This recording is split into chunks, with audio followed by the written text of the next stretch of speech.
Bismillah ar-Rahman ar-Rahim. Let us continue with Surah An-Nisaa bihawlillahi wa quwwatih. We are on ayah number 153. قال الله تعالى يسألك أهل الكتاب أن تنزل عليهم كتابا من السماء فقد سألوا موسى أكبر من ذلك فقالوا أرنا الله جهرة فأخذتهم الصاعقة بظلمهم ثم اتخذوا العجل من بعد ما جاءتهم البينات فعفونا عن ذلك وآتينا موسى سلطانا مبينا. We are still on the topic of the Yahud. So the Ahlul Kitab here refers to the Jews in particular. The background to this is that from the Yahud like Ka'b ibn al-Ashraf and Finhas ibn Azura and other than them, they asked the Prophet, bring down a divine book from the sky all in one go. Just like Musa a.s. was given the Torah all in one go. And this suggestion of theirs was not because they genuinely wanted to believe, but rather it was they were trying to corner the Prophet, so that if he's unable to do this, they can say, you're not a prophet. So of course these people are not genuine in their demands at all. They're just looking for excuses to disbelieve.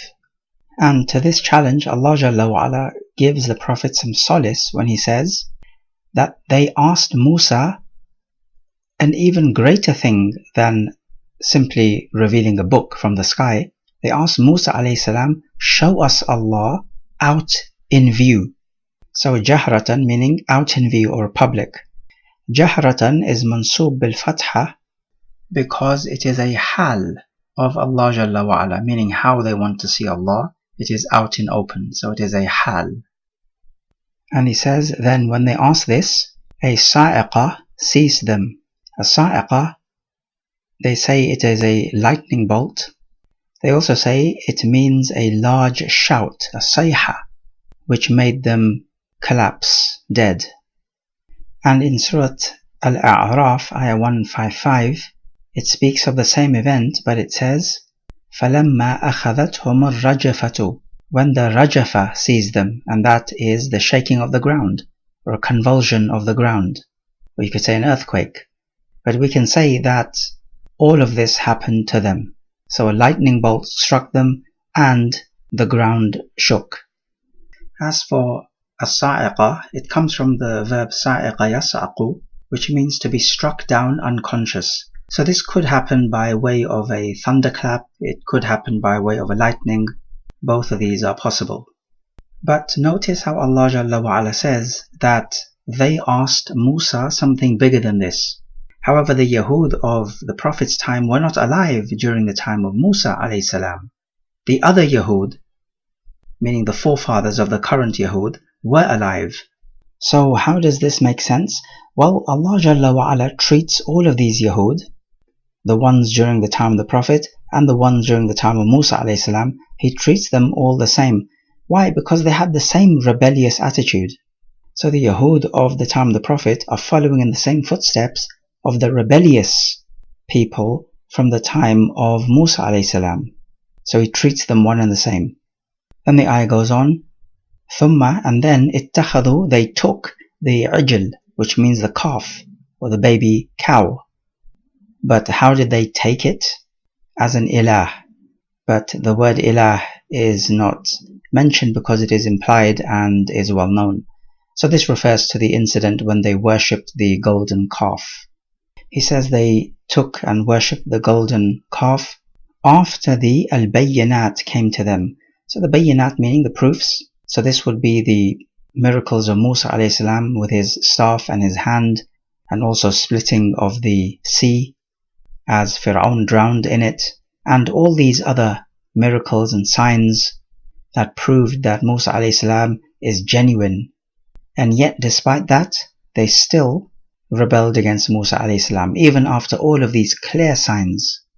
So it's like Allah Jalla wa Ala is telling the Prophet, do you really then think that they're going to believe you when they could not even believe in Musa alayhi salam and rebelled against him? And then he says, فَعَفَوْنَا عَنْ ذَلِكَ, and we overlooked their sin. Of course, we know what happened. They were ordered to kill each other.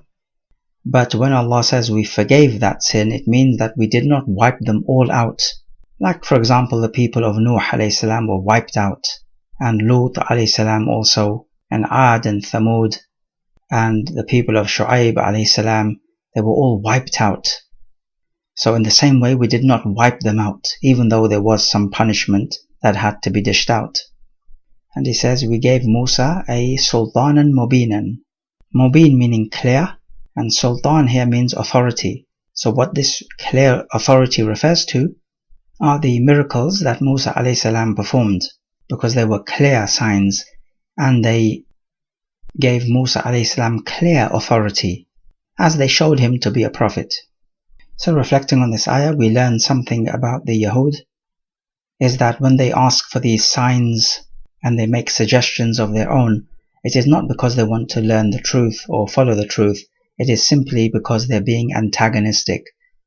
And this trait is not specific to the Yahud. We find this trait amongst many kuffar, for example amongst many atheists nowadays who ask for similar things. So they would say, if Allah exists, why doesn't He do this, that and the other? They make suggestions from their own selves.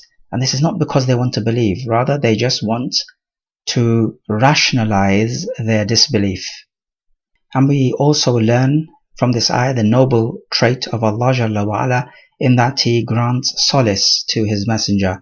And this is how we should be as well. When someone is in difficult circumstances, we should grant them solace.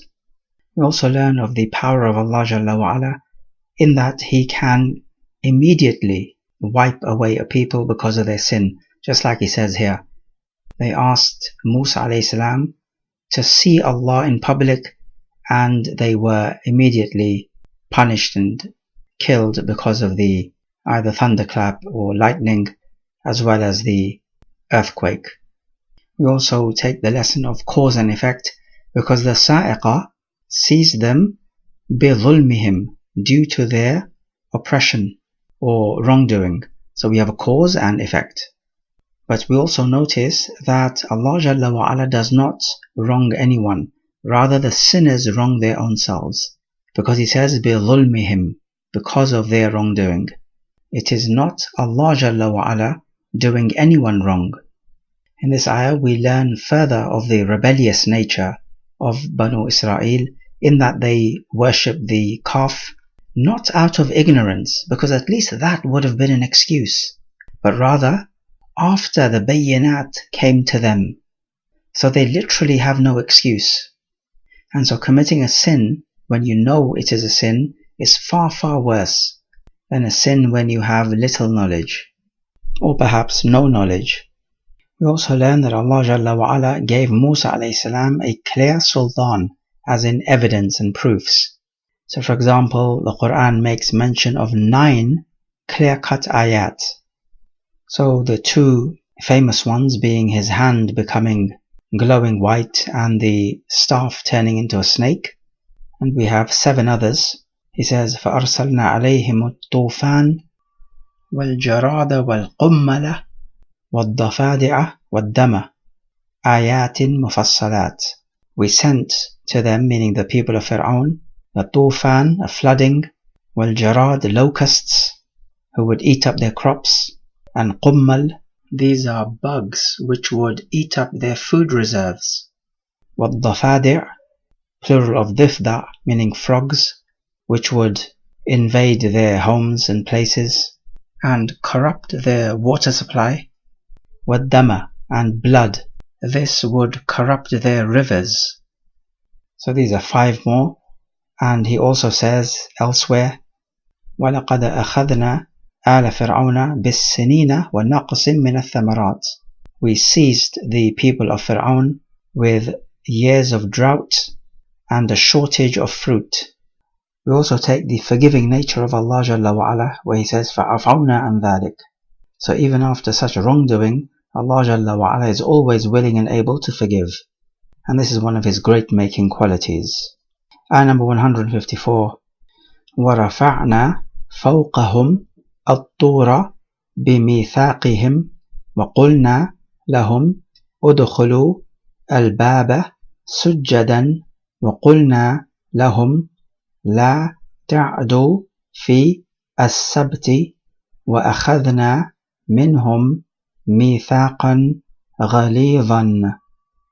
Allah Jalla wa Ala says about Banu Israel, we raised above them At-Tur. This is the name of a mountain which had some vegetation growing on it. And this mountain is in a place called Sayna. He says, بِمِيثَاقِهِمْ, because of their or due to their mithaq, meaning covenant or contract. So the story behind this is that Banu Israel asked Musa alayhi salam that Allah Jalla wa Ala should send down a book by which Musa alayhi salam can judge between the people, meaning Banu Israel. And when Musa alayhi salam asked for such a book, and he was granted the Torah, and the Banu Israel saw what was in the Torah and how difficult the rules were to follow, surprise, surprise, they did not follow the rules and they rebelled. And as a punishment for this, Allah Jalla wa Ala ordered Jibreel to literally raise this Mount Tur over them as if it is about to fall on their heads. This is of course a threat to them, that they will be destroyed unless they follow the orders. And when this threat was presented to them, they made sajda, but it was a half-hearted sajda. Part of their face was on the ground and the other half looking upwards towards the mountain to see if it is falling on them or not. In other words, they did not make sajda out of love and veneration and dedication to Allah. They made sajda because they felt they had to, but they did not want to. It was not a genuine sajda. And the ayah goes on, and we said to them, udkhulul baba, enter the gate, sujjadan, meaning in humility, with your heads lowered. Not necessarily the official fiqhi sajda, because then you could not really enter with your head on the ground. But here, sajda means to be humble or with your head lowered. Just like the Prophet ﷺ, when he conquered Mecca, he entered Mecca with his head lowered, in humility, not with pride. And the gate here is the gate of Bayt al-Maqdis, the Jerusalem city. And of course we discussed this incident in Surah Al-Baqarah. Sujjadan is mansub bil fatha because it is a hal of how they are going to enter through the gate. And the ayah also goes on, and we said to them, Allah Jalla wa Ala speaking in the plural, that's the royal we as a ta'zim, and we said to them, La ta'adu fi sabt, do not transgress in the as-sabt, that's the day of rest, where they were not allowed to do any work. And of course the story is well known. They broke that rule as well by casting the net on the Friday and retrieving it on the Sunday. And Allah says, وَأَخَذْنَا مِنْهُمْ مِيثَاقًا غَلِيظًا, we took from them a firm covenant. Ghalidh meaning strong or rough. Here it means a firm covenant. The covenant is that they will obey Allah Jalla wa Ala and obey the Messenger and obey the Torah. So reflecting on this ayah, we find the power of Allah Jalla wa Ala in that He is able to raise a whole mountain over the heads of Banu Israel. We also find something about Banu Israel. Their iman was like the iman of one who is being forced. It was not really from the heart, except a small portion of them. But the vast majority of them did not have any integrity to Allah, nor to Musa alayhi salam, nor to any of the other messengers. We also find that when the Muslims conquer a land, they need to lower their heads in humility. As this is what Banu Israel were ordered to do, this is what the Muslims are also ordered to do. In fact, the Prophet ﷺ, when he conquered Mecca, prayed 8 rak'at at duha time in the house of Hani, the sister of Ali radiallahu an, and both of them, of course, being the cousins of the Prophet. Some scholars say this was Salat al-Duha. Other scholars say no, this was a salah as a thanksgiving to Allah Jalla wa Ala for this victory. and Allah knows best. But the point is, you've got to give thanks and you've got to be humble. We also find that the Banu Israel were forbidden from working on Yawm al-Sabt. Of course, this does not apply to us. We have a superior rule, which is Yawm al-Jum'ah. Even though you're allowed to work on Yawm al-Jum'ah, you have to close your work and your business when the adhan for the salah is called. So this rule is actually much more flexible. We are allowed to work on Yawm al-Jum'ah. And as for the rule of Banu Israel, that was strict and harsh. They were not allowed to work on Yawm al-Sabt. Actually, we know that the day of rest, even for Banu Israel and everyone else, was Yawm al-Jum'ah, but they changed it to Yawm al-Sabt, and the Christians changed it to Yawm al-Ahad. In any case, the idea of working, though, is definitely abrogated. We are allowed to work on Yawm al-Jum'ah, except for that short period of time for the Salah. So, of course, this Sharia is superior to the Sharia of Musa alayhi salam. We may also take that Allah Jalla wa Ala talks to us much about Banu Israel, and this is so that we may learn from their mistakes and not to repeat them and not to resemble them. هذا والله أعلم.